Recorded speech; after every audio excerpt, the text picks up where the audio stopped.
Good morning class. बच्चों, आज हम लोग पढ़ेंगे पाठ 15 काल। काल यानी टेंस। ठीक है, यहाँ पे हम कुछ उदाहरण देखते हैं। पहले, कल दशहरा था, लड़का भोजन करता है, हम कल लाल किला देखने जाएंगे। ये तीनों वाक्य आपने देखे, ये तीनों उदाहरण देखे। इसमें आप लोगों को कुछ अंतर नज़र आया? कुछ अंतर है? कल दशहरा था, लड़का भोजन करता है, हम कल लाल किला देखने जाएंगे। हाँ, ठीक है, क्रिया में अंतर है। ठीक है, दशहरा था यानी हो चुकी है क्रिया, भोजन करता है लड़का यानी क्रिया हो रही है, कल हम लाल किला देखने जाएंगे यानी क्रिया भविष्य में होगी, आने वाले समय में होगी। ठीक है, तो अब हम समझ गए कि ये अलग अलग समय में क्रिया हो रही है ना। ये हो चुकी है, ये चल रही है, ये आने वाले समय में होगी। तो काल क्या होगा? क्रिया के जिस रूप से उसके होने के समय का पता चले। पता चला ना, अभी हमने उदाहरण देखे तो हमें पता लग गया कि ये पहले हो चुकी है, अभी चल रही क्रिया, ये आने वाले समय में होगी। तो ठीक उसी प्रकार क्रिया के जिस रूप से उसके होने का समय का पता चले उसे काल कहेंगे। तो अब आप लोग समझ गए कि काल क्या होता है? क्रिया के वह रूप जिससे कि उसके होने के समय का बोध हो, उसे हम कहेंगे काल। ठीक है ना, इतना आप लोग समझ गए। अब देखिए, काल के भेद। काल के कितने भेद होते हैं? तो काल के 3 भेद होते हैं, भूतकाल, वर्तमान काल और भविष्य काल। ठीक है, काल के कितने भेद हुए? 3, भूतकाल, वर्तमान काल और भविष्य काल। ठीक है, सबसे पहले हम पढ़ेंगे भूतकाल कि भूतकाल होता क्या है। क्रिया का वह रूप जिससे कार्य के पूर्ण होने का पता चले, उसे हम कहेंगे भूतकाल। यानी क्रिया का वह रूप जिसमें हम कहेंगे कि कार्य क्या है, पूर्ण हो चुका है या बीते समय में हो चुका है, वो क्या है? भूतकाल। ठीक है, उदाहरण देखेंगे। मैं कल विद्यालय गया था, यानी क्रिया हो चुकी है, पहले समय में हो चुकी है। हम मुंबई घूमने गए थे, मैंने गृह कार्य कर लिया, दादाजी ने कल मुझे कहानी सुनाई थी। ये सारे उदाहरण से हमें पता चलता है कि कार्य बीते समय में संपन्न हो चुका है। ठीक है, तो हम समझ गए हैं कि भूतकाल क्या हुआ। क्रिया का वह रूप जिससे कार्य के पूर्ण होने का पता चले, उसे हम क्या कहेंगे? भूतकाल। ठीक है, अब देखेंगे भूतकाल के भेद। भूतकाल के कितने भेद हुए? भूतकाल के 6 भेद होते हैं। ठीक है, पहला है सामान्य भूत, फिर है आसन्न भूतकाल, फिर है अपूर्ण भूतकाल, फिर है हेतु हेतुमत भूतकाल, फिर है पूर्ण भूतकाल और लास्ट में संदिग्ध भूतकाल। तो भूतकाल के कितने भेद हुए हैं? 6 भेद हुए हैं। ठीक है, सामान्य भूतकाल, आसन्न भूतकाल, अपूर्ण भूतकाल, हेतु हेतुमत भूतकाल, पूर्ण भूतकाल और संदिग्ध भूतकाल। तो सबसे पहला जो है इसमें सामान्य भूत या सामान्य भूतकाल हम देख लेंगे कि सामान्य भूतकाल किसे कहेंगे। ठीक है, क्रिया के जिस रूप से साधारणतः काम होने या बीते समय में होना पाया जाए उसे सामान्य भूत, सिंपल, जिससे सिंपल आप लोग जो है पढ़ते हैं ना पास्ट टेंस में कि साधारण वाक्य, भूतकाल का साधारण वाक्य यानी कि साधारण काम जो है बीते समय में हो गया, उसको हम कहेंगे कि सामान्य भूतकाल। जैसे अध्यापक ने कविता पढ़ाई, आयुष ने निबंध लिखा, सामान्य भूतकाल के उदाहरण हैं। ठीक है, कोई भी क्रिया सामान्य रूप से बीते हुए समय में संपन्न हुई तो हो गया सामान्य भूतकाल। फिर है आसन्न भूतकाल। आसन्न भूतकाल में क्या होता है? क्रिया के जिस रूप से यह जाना जाए कि कार्य भूतकाल में आरंभ होकर अभी अभी समाप्त है। आसन्न भूतकाल में क्या होता है? इसमें यह पता चलता है कि कार्य जो है भूतकाल में जो है शुरू हुआ है लेकिन अभी अभी संपन्न हुआ है। ठीक है, तो जब कभी ऐसे वाक्य हमारे पास आएंगे तो किसके होंगे? आसन्न भूतकाल के। उदाहरण देखेंगे, रमेश अभी आया है। रमेश अभी आया है, ये किसका उदाहरण है? आसन्न भूतकाल का। ठीक, पिताजी सेब लाए हैं। अभी अभी क्रिया ये संपन्न हुई है दोनों में, तो ये क्या है? आसन्न भूतकाल। समझ गए आप लोग? अब सामान्य भूतकाल और आसन्न भूतकाल में अंतर समझ में आया? जब साधारण कोई काम जो है बीते समय में हो तो उसको कहेंगे सामान्य भूतकाल, और आसन्न भूतकाल में क्या बताया आपको कि कार्य भूतकाल में प्रारंभ हुआ लेकिन अभी अभी समाप्त हुआ हो तो आसन्न भूतकाल। ठीक है, अब देखिए पूर्ण भूतकाल। पूर्ण भूतकाल क्या होगा? क्रिया के जिस रूप से पता चलता है कि कार्य बहुत पहले पूर्ण हो चुका था उसे कहते हैं पूर्ण भूतकाल।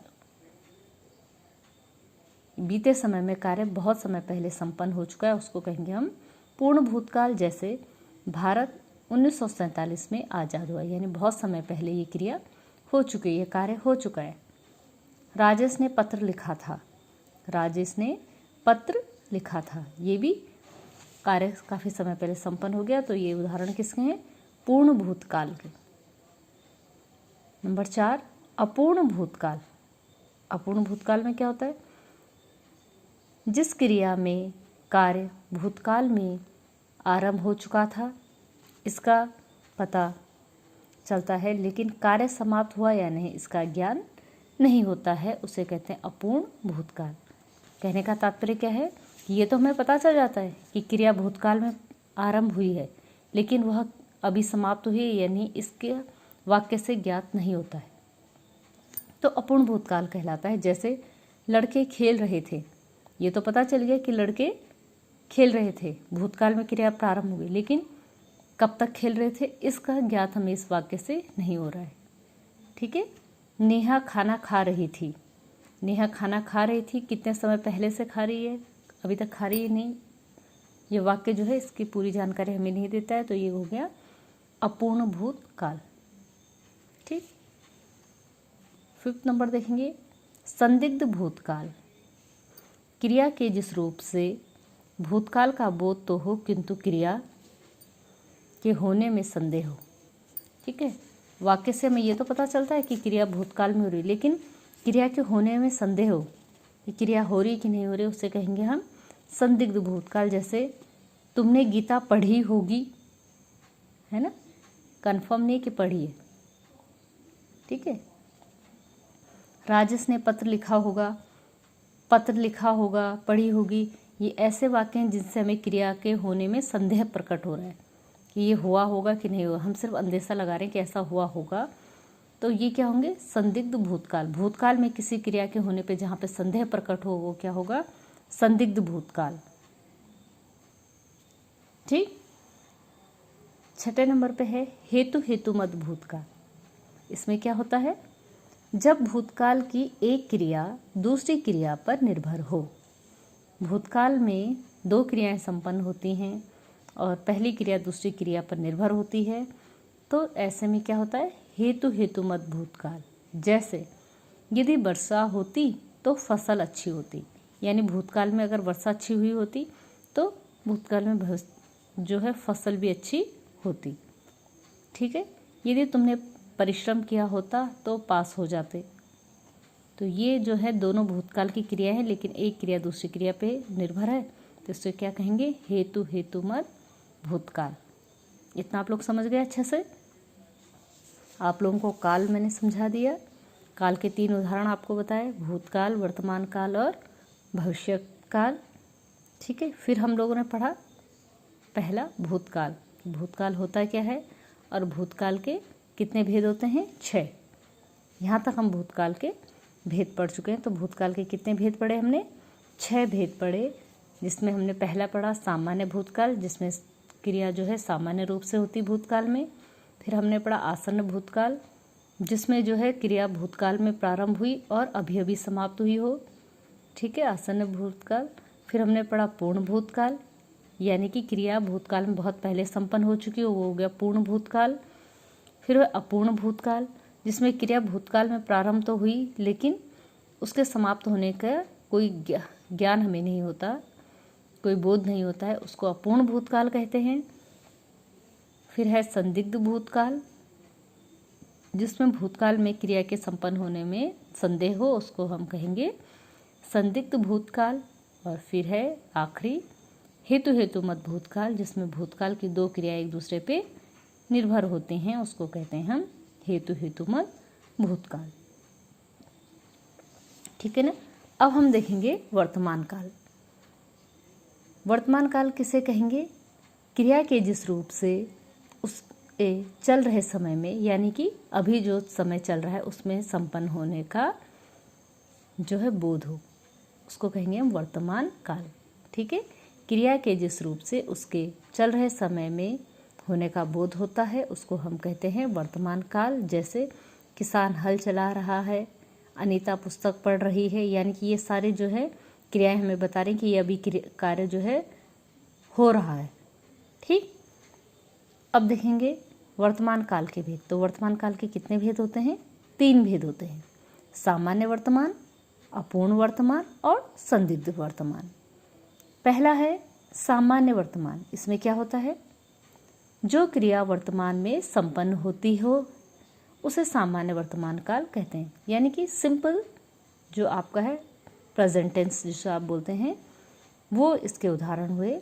ठीक है ना, कि वर्तमान काल में कोई सामान्य रूप से क्रिया संपन्न हुई, वो सामान्य वर्तमान काल हो गया। जैसे आयुष हंसता है, वर्तमान काल में एक साधारण क्रिया संपन्न हो रही है। मजदूर मिट्टी खोदते हैं। ये दोनों उदाहरण किसके हैं? सामान्य वर्तमान काल के। एक सिंपल सेंटेंस है वर्तमान काल का। ठीक। फिर है अपूर्ण वर्तमान। इसमें क्या होगा? क्रिया के जिस रूप से यह जाना जाए कि काम अभी चल रहा है, समाप्त नहीं हुआ है, उसे अपूर्ण वर्तमान काल कहेंगे। यानी कि वर्तमान काल में जो है क्रिया जो है प्रारंभ तो हुई लेकिन वह अभी पूर्ण नहीं, उसके पूर्ण होने के हमें कोई सूचना नहीं है, कोई ज्ञान नहीं होता, उसे हम कहेंगे अपूर्ण वर्तमान। जैसे सीमा निबंध लिख रही है, ये तो पता चल गया कि सीमा ने वर्तमान काल में निबंध लिखना प्रारंभ किया है, लेकिन समाप्त कब होगा इसकी हमें जानकारी नहीं प्राप्त हुई, तो ये हो गया अपूर्ण वर्तमान काल। फिर है संदिग्ध वर्तमान काल। क्रिया के जिस रूप से वर्तमान में कार्य होने में संदेह हो, वर्तमान काल में कार्य के होने में संदेह होता है, उसे कहेंगे हम संदिग्ध वर्तमान काल। ठीक है। क्या मतलब हुआ? मतलब कि क्रिया तो होगी लेकिन क्या है, वर्तमान काल में क्रिया के होने में क्या है? संदेह। क्रिया का ऐसा रूप जिसका वर्तमान काल में जो है संपन्न होने में संदेह हो, उसको कहेंगे हम संदिग्ध वर्तमान काल। जैसे राजेश गाना गाता होगा, कंफर्म नहीं कि वो गा रहा है। ठीक है। नौकरानी अभी काम कर रही होगी, है ना। तो ये दोनों सेंटेंस ऐसे जिसमें वर्तमान काल में कार्य के होने में संदेह उत्पन्न हो रहा है, तो ये हो जाएगा संदिग्ध वर्तमान काल। ठीक है। तीसरा है भविष्यत काल। काल का तीसरा रूप क्या होता है? भविष्य काल। क्या मतलब हुआ? क्रिया के जिस रूप से आने वाले समय में उसके संपन्न होने का बोध हो, उसको कहेंगे भविष्य काल। ठीक है। कि क्रिया जो है आने वाले समय में संपन्न होगी, उसको कहेंगे हम भविष्यत काल। जैसे नेहा खाना बनाएगी, यानी आने वाले समय में क्रिया नेहा द्वारा की जाएगी। हम सब मिलकर खेलेंगे, माताजी खिलौने लाएगी, वह कल विद्यालय जाएगा। ये जितनी भी क्रियाएं हैं, बनाएगी, खेलेंगे, जाएंगे, इन सब से पता चलता है कि ये सारी जो क्रियाएं हैं ये कब होंगी? आने वाले समय में संपन्न होगी। तो ये किसके उदाहरण हो गए? भविष्यत काल के। ठीक है। तो कुल मिला के बात क्या हुई कि क्रिया के जिस रूप से यह पता चले कि वो आने वाले समय में संपन्न होगी, उस रूप को हम कहेंगे भविष्य काल। ठीक है। भविष्य काल के 2 उदाहरण होते हैं, सामान्य भविष्य काल और संभाव्य भविष्य काल। सबसे पहले देखेंगे सामान्य भविष्य काल। इसमें क्या होगा? क्रिया के जिस रूप से भविष्य में उसके सामान्य रूप से होना प्रकट हो, उसे हम कहेंगे सामान्य भविष्य काल। यानी सिंपल क्या है? सिंपल सेंटेंस हो गया आपका किसका? फ्यूचर टेंस का, है ना। आप लोगों ने टेंसेस पढ़े हैं, 4 पार्ट होते हैं हर टेंस के। ठीक है। तो ये सामान्य भविष्य काल यानी साधारण जो वाक्य है आपका भविष्यकाल का, जैसे कल विद्यालय बंद रहेगा। ठीक। पिताजी शाम को आएंगे। ये सामान्य भविष्यकाल के उदाहरण हैं। भविष्यकाल में एक सामान्य क्रिया संपन्न हो रही है, उसको हम कहेंगे सामान्य भविष्यकाल। सेकंड है संभाव्य भविष्यकाल।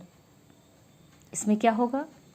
क्रिया के जिस रूप से भविष्य में कार्य के होने की संभावना हो या इच्छा का बोध हो, किसी भी कार्य के भविष्य में होने की संभावना हो या भविष्य में होने की इच्छा प्रकट होती है, उसे कहते हैं हम संभाव्य भविष्यकाल। जैसे संभवतः आज वर्षा हो, शायद मैं कल वहाँ जाऊँ। यानी भविष्यकाल में इन दोनों वाक्यों को पढ़ के हमें क्या पता चला कि इन दोनों वाक्यों में क्या है? भविष्य में किसी क्रिया के होने का अंदेशा लगाया जा रहा है ना, संभावना जताई जा रही है, तो वो हो गया संभाव्य भविष्यकाल। तो आप लोग समझ गए हैं? ठीक है। एक बार जो है इसके जो स्मरणीय बिंदु यानी जो इसके की पॉइंट है, ये इनको हम एक बार देख लेंगे। जो याद रखने वाली जो चीज़ें इसमें एक बार हम फटाफट देख लेंगे। तो क्रिया के होने या करने के समय को हम काल कहेंगे। जैसा आपको बताया, काल के 3 भेद होते हैं। ठीक है। तीनों अलग अलग समय का बोध कराते हैं। भूतकाल बीता हुआ समय, वर्तमान काल चल रहा समय, भविष्यकाल आने वाला समय। ठीक है। ये आप लोगों को भी बताया, क्लियर हो गया। भूतकाल के 6 भेद होते हैं। सामान्य भूत, आसन्न भूत, अपूर्ण भूत, संदिग्ध भूत, पूर्ण भूत, हेतु मत भूतकाल। ठीक है, समझ गए। वर्तमान काल के कितने भेद होंगे? 3, सामान्य वर्तमान, अपूर्ण वर्तमान और संदिग्ध वर्तमान का। भविष्यकाल के कितने भेद होते हैं? 2, सामान्य भविष्यकाल और संभाव्य भविष्यकाल, जिनके अभी आपको मैंने उदाहरण सहित आप लोगों को इनकी परिभाषाएं दी, डेफिनेशन दी है। ठीक है। तो अब आप लोग इसको अच्छे से समझ गए हैं। जो आपको वर्कशीट दी जाएगी उसको आप करेंगे, और आपकी जो पाठ्य पुस्तक है उसमें भी जो एक्सरसाइज है, जो अभ्यास प्रश्न है, उनको भी आप करेंगे। ठीक है।